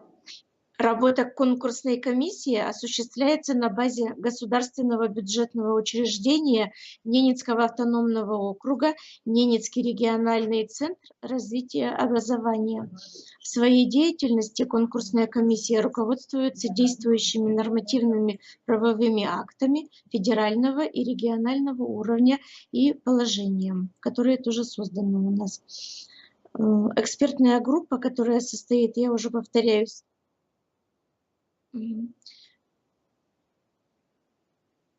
экспертная группа состоит из 14 человек. Они регистрируют документы, и на основании результатов проведенной экспертизы формируется рейтинг участников конкурса. В округе существует постановление администрации Ненецкого автономного округа, которое было издано в 2015 году, и каждый год в него вносятся изменения. Там определяется финансирование расходных обязательств на выплату денежного поощрения. Они производятся за счет субсидии, предоставляемой из федерального бюджета, получает один учитель в сумме 200 тысяч рублей, и из средств, предусмотренных в окружном бюджете на поощрение 3 человек, которые занимают 2-е, 3-е и 4-е места. А с 2016 года у нас 2 человека, 2 учителя, которые получают 100 тысяч рублей. И у нас получилось, что в 2015 году из окружного бюджета получили 3 премии по 100 тысяч рублей лучшие учителя Ненецкого автономного округа. В 2016 и в 2017 году 2 премии по 100 тысяч рублей. Вчера прошло торжественное совещание, на котором эти учителя абсолютный победитель и учителя, которые получили премии из окружного бюджета, вчера были на совещании окружном, их чествовали.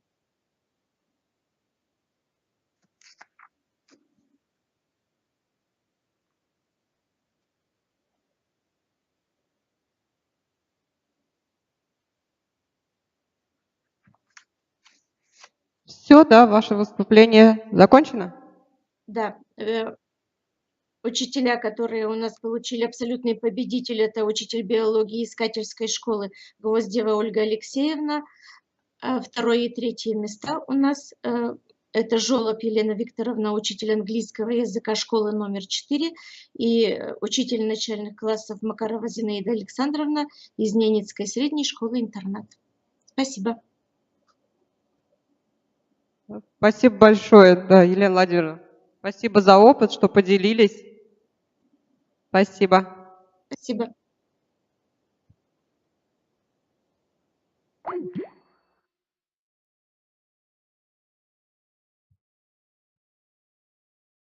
Хорошо, давайте тогда пойдем дальше. Да, Татьяна Дмитриевна Поликарпова, это член конкурсной комиссии, эксперт конкурса, заведующий кафедрой общего образования, Коми Республиканский институт развития образования.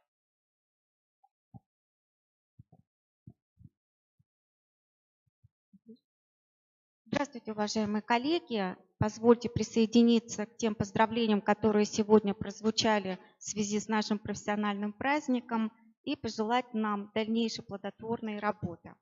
Мне бы хотелось поговорить о тех сложностях, трудностях, с которыми сталкивается эксперт при оценивании, при изучении тех работ, которые поступают на конкурс «Лучшие учителя» в рамках приоритетного национального проекта образования. Известно, что во время любого педагогического конкурса деятельность учителя подвергается экспертизе. И конкурсный отбор в рамках приоритетного проекта, национального проекта образования осуществляется по тем 7 критериям, о которых уже сегодня много говорили. И в нашем, как и в других регионах, экспертная работа оценивается 3 экспертами. Положение о проведении конкурса на получение денежного поощрения лучшими учителями, который утвержден приказом Министерства образования и науки, молодежной политики Республики Коми, определяет, кроме критериев конкурсного отбора, те показатели, по которым работает эксперт. Показатели, которые имеют под собой оценку. И именно эти оценки являются тем инструментом, работает эксперт. В связи с указанным положением о проведении конкурса денежного поощрения учителями на основании результатов проведенной экспертизы участники конкурса, которые заняли места с 1 по 6 в рейтинге, по итогам становятся победителями конкурса федерального уровня. Те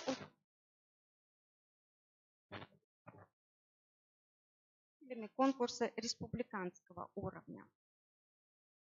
Каждый из тех критериев, о которых, как я уже говорила, сегодня неоднократно цитировались, оценивается до 10 баллов. И опыт экспертной деятельности в работе комиссии позволяет говорить и выявлять те наиболее часто встречаемые трудности, с которыми сталкиваются не только претенденты на победу, но и эксперты. Основная проблема – это субъективный характер оценивания при необходимости вынесения объективной оценки. И не секрет, что даже на школьном уровне 5 одного учителя не всегда соответствует 5 другого учителя.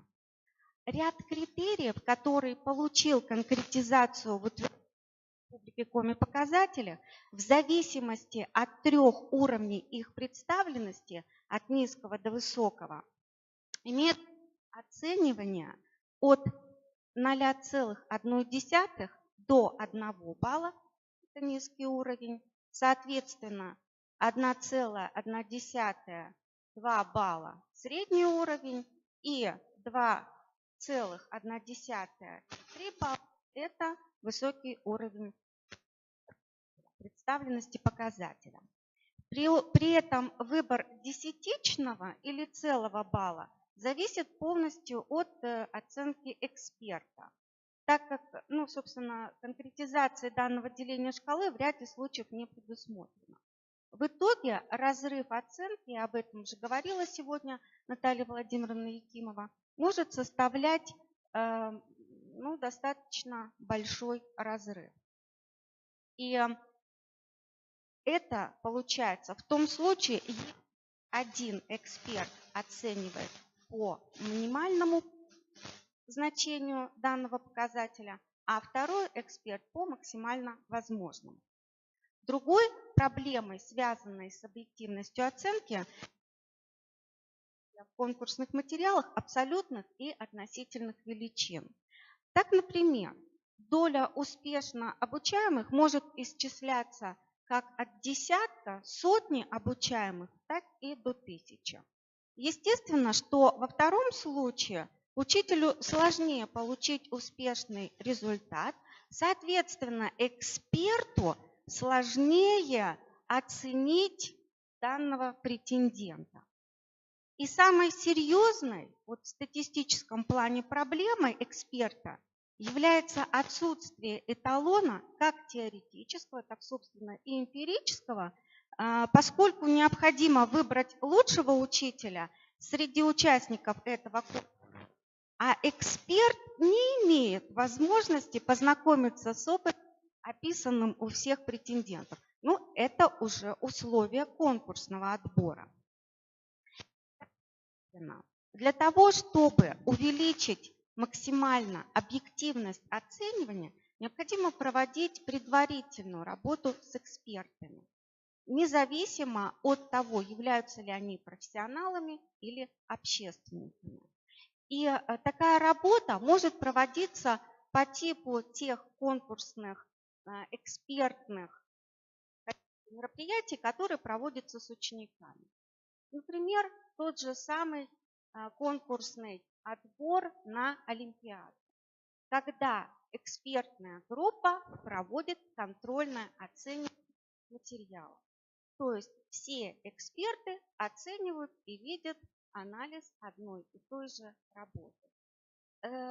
Таким образом, могут достаточно много тех сложностей, которые возникают у экспертного сообщества.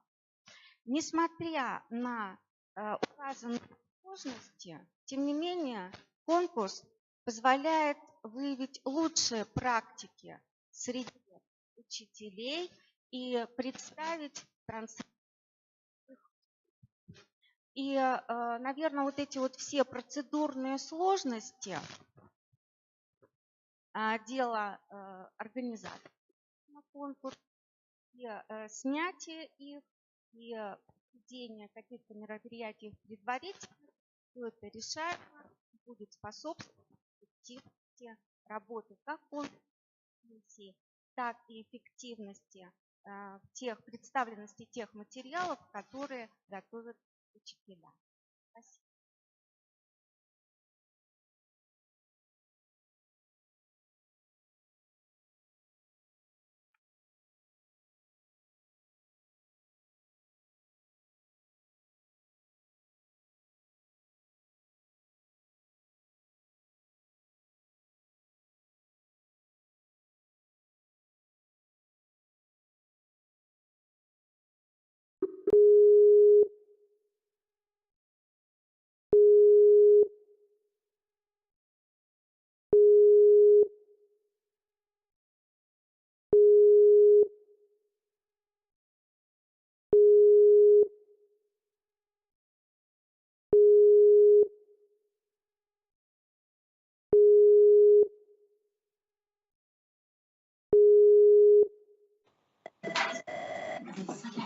Да, Анастасия Константиновна. Еще раз добрый день.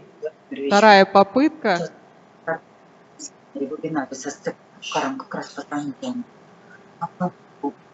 Коллеги, вы нас слышите? Сейчас у нас Да, да, мы вас... Да, давайте еще раз попробуем. Мы вас Да, сейчас, очень секундочку. хотим выслушать.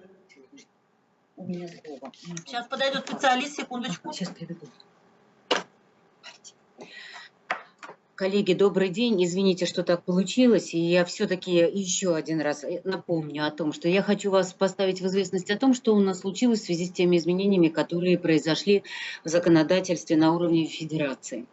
В связи с тем, что произошло изменение финансирования, и в связи с тем, что субсидии не поступали в Петербург. Соответственно, те премии, которые мы финансировали из бюджета города, а их у нас прописано в постановлении 30 штук, и финансировались они из бюджета вместе с учетом тех субсидий, которые поступали в бюджет Санкт-Петербурга из федерального бюджета, то, соответственно, в связи с тем, что этих денег не стало, то, соответственно, эти премии у нас осталось 3, так как было 30, 23 501 приказом министерства было определено в этом году.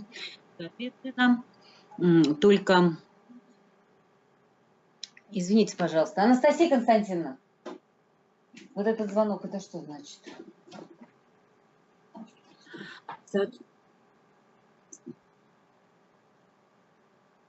Евгения Владимировна.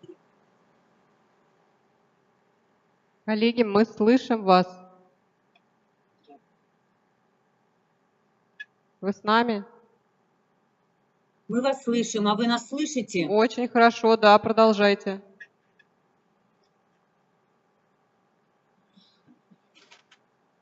Так, давайте.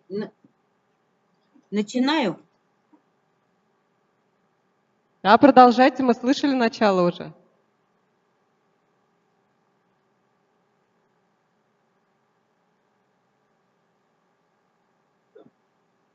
Коллеги, вы с В связи нами? с тем, что 501 постановлением у нас 23 премии нам были определены по квоте, соответственно, 23 премии не поступили в финансы, 4 миллиона там 600 рублей не поступили в бюджет Санкт-Петербурга, и поэтому перечисление премии от имени правительства Санкт-Петербурга уже не предполагалось.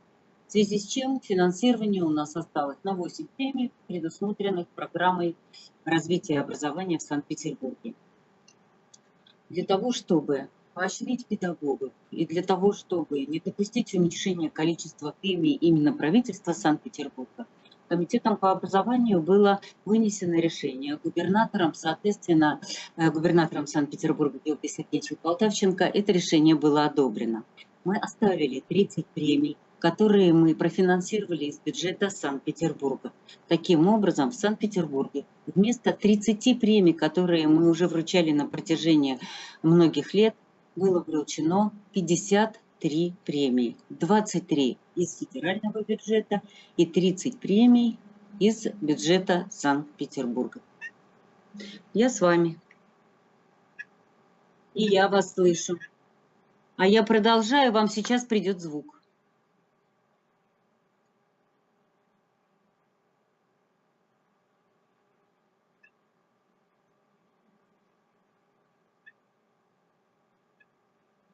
Так коллеги, вот я вот сейчас говорю, вы слышите? Да, да, все хорошо, говорите, продолжайте. Вам сейчас я начну говорить, а вам опять сейчас. Вот.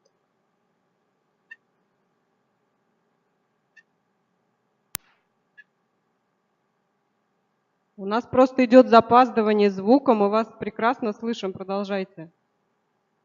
Не отвлекайтесь.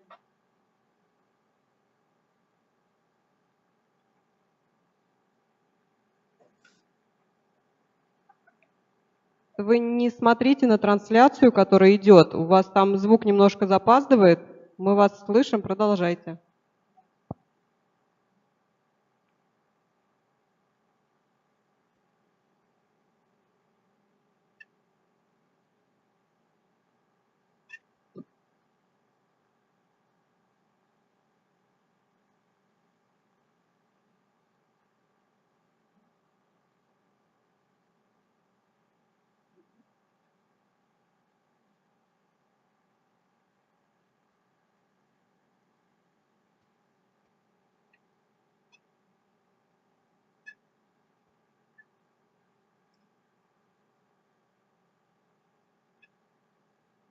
Коллеги, вы на связи, мы вас не слышим. Говорите.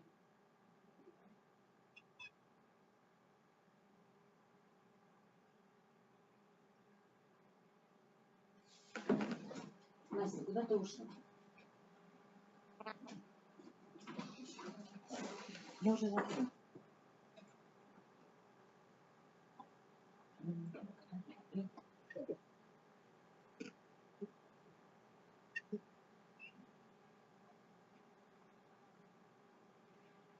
Я же говорю, закрыла уши.